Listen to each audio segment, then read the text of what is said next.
siapa sih nih? Kenalin gua Fatih. Mas Fatih, Ya. kesibukannya sekarang lagi ngapain Mas Fatih? Ya alhamdulillah saat ini gua bekerja di salah satu perusahaan yang bergerak di bidang sepatu. Alhamdulillah mereknya itu terkenal di dunia lah. Lumayan nomor 2 atau nomor 1 lah. Kemudian juga gue sebagai mahasiswa di salah satu universitas terbaik di Jakarta, yaitu Universitas Trisakti. Gue ambil Magister Teknik Mesin. Magister Teknik Mesin Ya, teknik mesin. Terus gue pengen tahu nih, untuk saat ini lu tuh paling suka ngelakuin hal apa sih, atau lu punya hobi apa sih? Saat ini yang lagi gue senengin ya, gue lagi seneng banget olahraga ya. Gue lebih menjaga kesehatan badan gue, lebih pengen ngebentuk badan gue lebih bagus. Kemudian agar tetap sebagai anak muda kita lebih kelihatan bugar, sehat gitu. Gue lebih suka sepedahan, kemudian gue workout di rumah, kemudian jogging ya. Itu sih yang lagi gue senengin gitu saat ini. Kemudian bermain musik. Bukan bermain musik, gue lebih senang mendengarkan musik saat ini juga. Oh, berarti kalau misalkan lu suka dengerin musik, lu tuh dulu pernah ngeband gak sih? Jadi sedikit cerita ya, dulu gue pernah punya mimpi menjadi anak band yang terkenal lah di Indonesia. Dulu semenjak SMA gue punya cita-cita agar gue bisa menjadi sebuah public figure di atas panggung, ngeband walaupun gak nyanyi, seenggaknya gue bisa tampil di muka umum. Dan ketika dulu ya gue nggak mau munafik, gue sebagai anak muda yang memang masih mempunyai jiwa emosional tinggi, ya gue pengen orang itu gemar sama gue gitu, aksi panggung gue kah, kemudian cara gue menguasai panggung di salah satu pertunjukan musik gitu. Dan alhamdulillah ketika itu sudah bisa merasakan hal itu gitu.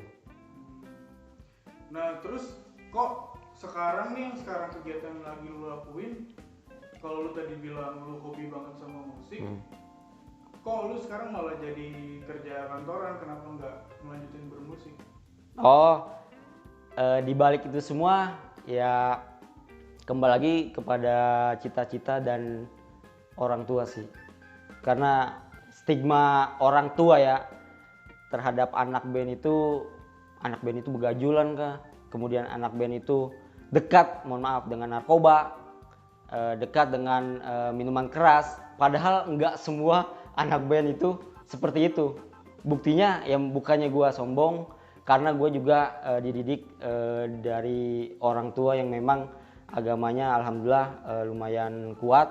Gue dididik kemanapun gue pergi harus mengingat yang namanya sholat. Sampai ketika gue waktu itu punya cerita, ketika gue mau manggung malam dan gue telat, itu gue minta ke panitia untuk sholat dulu. Padahal itu band gue mau main. Gue bilang, "Mbak, saya baru datang, saya mau sholat dulu sebentar." Dan itu real, gue harus sholat dulu. Gue sholat dulu baru gue bisa naik. Karena gue nggak mau gitu.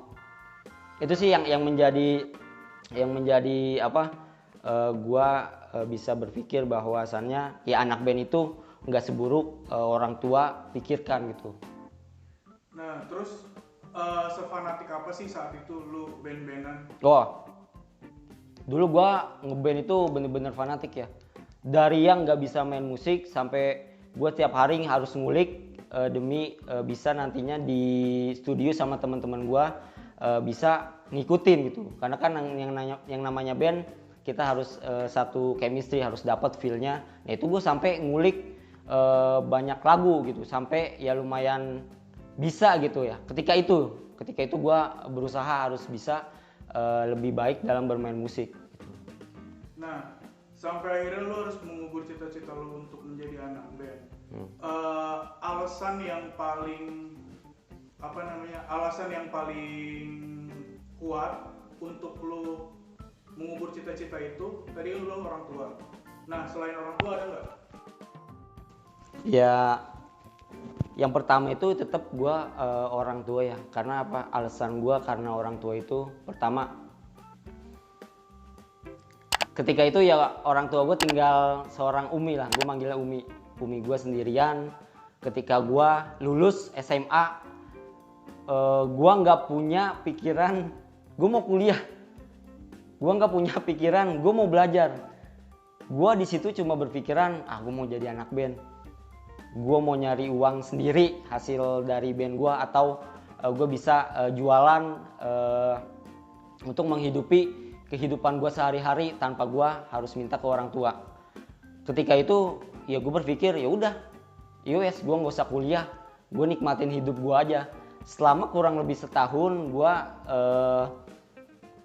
mengalami dimana fase gue harus berpikir bahwasannya oh ternyata gue nggak bisa mendapatkan hal lebih di band. Artinya gini, ketika gue ngeband itu harus seharian bahkan semalaman gue nongkrong sama teman-teman gue, ngulik lagu sama teman-teman gue lupa sama orang tua gue lupa sama rumah gue. Itulah yang membuat gue sedikit berpikir, oh gue sebagai anak laki gue nggak bisa hanya kayak gini. Itu mementingkan ego gue sendiri, pengen bermimpi yang mimpi itu belum tentu bisa gue capai. Oke, nah untuk keputusan lu beralih cita-cita lu, terus untuk saat ini pembuktian apa aja sih yang udah lu tua atau yang udah lu buktikan ke orang tua lu, ke teman-teman lu, pembuktian apa? Mungkin tadi balik lagi ya, stigma orang terhadap anak band itu buruk itu. Padahal nggak semua gitu. Ketika misalkan dia emang fokus, ya dia bisa mendapatkan. Tapi gue gue sudah menikmati euforia gue di atas panggung yang memang selama ini gue impikan gitu. Ketika gue masih SMA, ya gue harus naik panggung, gue harus jadi anak band yang tampil di depan gitu. Dan itu udah gue dapetin, dan hasilnya ya gue hanya ngerasain kesenangan semata gue doang gitu. Jadi buat masa depan gue gitu, kayaknya gue mungkin untuk masa depan gue menjadi anak band ini udah cukup sampai di sini gitu. Dan orang tua gue pun bilang, mau sampai kapan sih Ti harus bergaul seperti ini, pulang malam bahkan nggak pulang cuma makan mandi terus balik lagi, mau sampai kapan gitu sebagai anak laki yang harus punya tanggung jawab lebih. Nantinya pikirin Fatih mau punya keluarga, Fatih mau punya anak, gimana cara membangun rumah tangga yang baik, itu harus dipikirin. Disitulah titik terendah gua memikirkan dan merenungkan ucapan orang tua gua. Dan saat ini apa aja yang udah lu capai? Pencapaian terbaik lu? Nah ketika itu gua memutuskan buat berhenti ngeband. Hal yang selama ini gua cintai, hal yang selama ini bener-bener gua pengen banget menjadi anak band, gue tinggalin. Gue bener-bener memutus semua, sampai gue harus punya berpikiran, udahlah kayaknya gue sia-sia musik ini. Menurut gue ya ketika itu, udahlah gue cuma dapat kesenangan semata, nggak mendapatkan buat masa depan gue. Ketika itu gue berpikir seperti itu. Ya akhirnya orang tua gue ngasih masukan ke gue, Fatih mau kuliah di mana? Pertanyaannya cuma itu aja. Nyokap gue mau ngebebasin mau kuliah di mana. Dan akhirnya gue punya cita-cita besar. Ketika itu gue harus mengubah mimpi gue gitu. Gue mengubah mimpi gue yang tadinya gue mau jadi anak band, mau terkenal. Yang itu pada dasarnya udah gue dapetin gitu. Cuman untuk nantinya gue membangun keluarga mungkin kurang tepat. Akhirnya gue memutuskan gue rubahlah mimpi gue. Ketika itu gue pengen yang pertama ya, gue pengen orang tua gue itu bangga punya anak gue. Dan gue pengen ya orang gak menyangka si Fatih yang dulunya sekolah gak mau berangkat, gak mau ngerjain PR lah, kemudian main kesana kemari gak mikirin sekolahan, sampai alhamdulillah gue ketika itu les di salah satu lembaga les selama sebulan. Gue tutup bermain musik, bahkan udah nggak megang gitar sama sekali. Gue nggak mau megang gitar itu sampai akhirnya gue fokus buat belajar, buat dapetin di universitas, salah satu universitas negeri di Indonesia. Dari mulai kesana kemari gue tes ya, sampai ya alhamdulillah berkat usaha gue dapat di salah satu universitas negeri di Jakarta ya. Gimana tuh? Bisa disebut gue dapat di Universitas Negeri Jakarta. Ambil apa?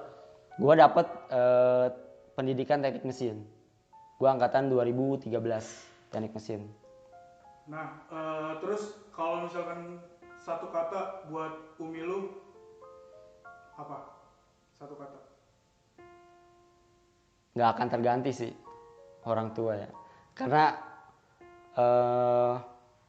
itu yang jadi motivasi besar gue. Orang tua gue ngidupin dari awal, dari kecil, bagaimana beliau ini ditinggalin sama bokap gue, meninggal ketika itu gue kelas 1 SMA. Itu anak-anak masih kecil, belum ada yang lulus, belum ada yang kerja. Bagaimana umi gue dagang donat, gue pun sama gitu. Gue ikut dagang donat di sekolah-sekolah, bukan di sekolah-sekolah, sorry, di sekolahan gue, terutama di kelas gue. Mungkin teman-teman gue yang nantinya nonton ini tahu kalau gue sering dagang donat buat jajan gue. Kalau misalkan gue nggak habis dagangan gitu ya, ya itulah yang harus gue makan, itulah di jajan gue. Jadi gue sangat bangga punya nyokap kayak umi gue yang memang ngasih motivasi besar gitu di hidup gue, sampai akhirnya ya saat ini gue bisa bekerja, ya saat ini gue bisa ambil S2 yang mungkin ya orang-orang berpikiran gitu ya, si Pati sih yang dulunya begajulan lah, nggak pernah pulang, yang sekolahnya waktu TK, waktu SD kagak mau sekolah, sampai guru nyamperin gua harus berangkat ke sekolah. Ya itu berkat orang tua gua, perjuangan dan doa-doa yang bisa nyampe yang gue saat ini gitu. Alhamdulillah ya S2 bisa biaya sendiri, ya walaupun nyicil, tapi itu suatu kebanggaan yang harus gua tetap berjuang. Itu rasa syukur gitu gua. Rasa syukur gua yang memang harus gua terus ada di dalam hati gua agar gua semangat gitu. Nah terus pesen buat anak-anak yang kayak lu, artian memang dari kecil tuh udah harus berjuang buat nyari uang jajan sendiri, pesen buat mereka apa? Kalau gue sih berpikiran gini ya, selama kita ngelakuin hal yang benar, selama uang yang kita hasilkan dari jualan itu adalah uang yang halal, lu jangan pernah malu, lu harus berani. Karena apalagi seorang lelaki ya, kita harus punya tanggung jawab lebih gitu. Satu sih, lu lihat orang tua lu, nggak mungkin orang tua mau anaknya nggak sukses, nggak mungkin. Orang tua mana gitu, orang tua mana yang mau anaknya hidup begajulan, nggak ada. Di saat lu begajulan dan lu bisa berubah, itu bukan karena apa-apa, karena izin Allah melalui doa orang tua. Karena apa? Itu sangat kuat, menurut gue ya, itu sangat kuat banget. Nggak mungkin orang tua nggak ngedoain kita, seburuk apapun kita anaknya dia. Oke, terakhir pertanyaan jawab cepat ya. Boleh. Pertama, untuk pasangan pilih cantik atau pintar? Pintar dong. Oke. Kedua, untuk saat ini pilih nikah atau karir? Pengennya sih nikah. Lebih tua atau lebih muda? Lebih muda dong, insya Allah. Selingkuh apa diselingkuhin? Diselingkuhin aja lah. Gua orangnya nggak mau membuat hati orang sakit. Oke, terima kasih Pati.